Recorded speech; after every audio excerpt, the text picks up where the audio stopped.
Aged Beauty. One of my favorite stories, one of my favorite scrolls. Without knowing the origin of this story, may I present you with the bare bones from which you may discern something of its spirit. One day, a call came into the studio of a painter of some renown in the West. She picked up the phone and amidst long-distance static made out a very formal greeting in English with a heavy Japanese inflection. This man was calling her on behalf of a Zen Buddhist monastery. The monastery was in the midst of finishing a new meditation hall, the first new construction in many years. His duty was to inquire about her willingness to accept a commission to decorate the ceiling of the hall. Concurrently complimented and stymied, she asked how her name had come forward. The spokesman didn't know. Was this a competition? No, he said. She was the only artist considered for the project. Did they know that she had no background in things Japanese or Buddhist? He didn't know, but he guessed that yes, this was understood. She asked what kind of a design they had in mind. This was entirely up to her, he said. Were there particular images that would be included, excluded? None that he knew of, he said, perhaps the standard religious imagery of the West might be set aside. Okay, she asked, then was she able to submit a model, scale drawings, or some kind of proposal? Oh, he told her, no proposal was necessary. She had already been chosen, and her design would suffice. She asked, so there's nothing to guide my design? Nothing preferred or forbidden? Nothing to approve or improve? That is correct, he said. So the first time any of you see the design is when I do the work for the new hall, she asked. That is correct, he said.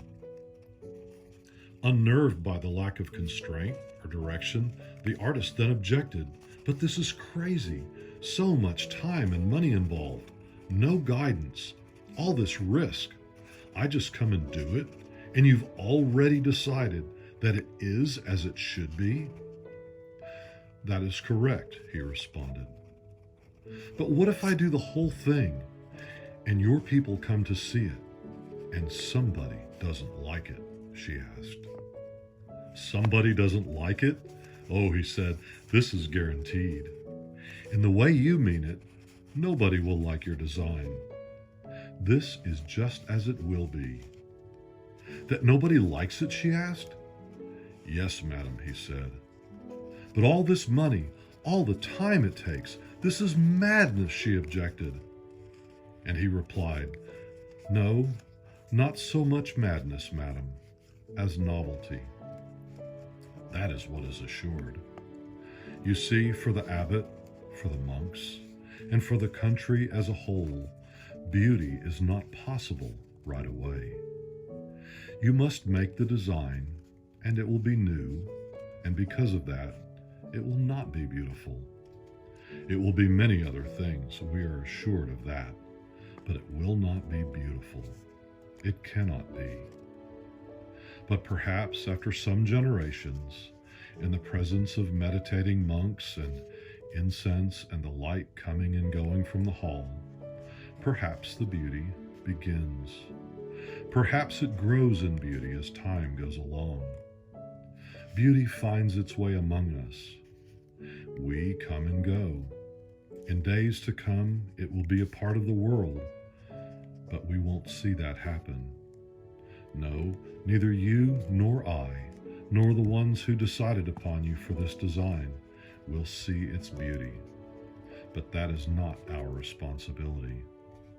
Our responsibility is to govern ourselves as if its beauty might appear someday, as if there will be a time that will rely on us producing accordingly.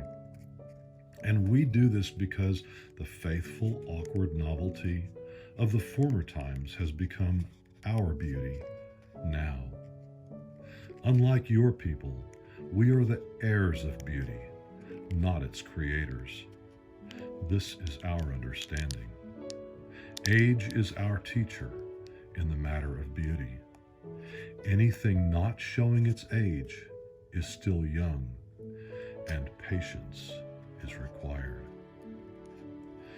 An excerpt from the book Come of Age by Stephen Jenkinsin.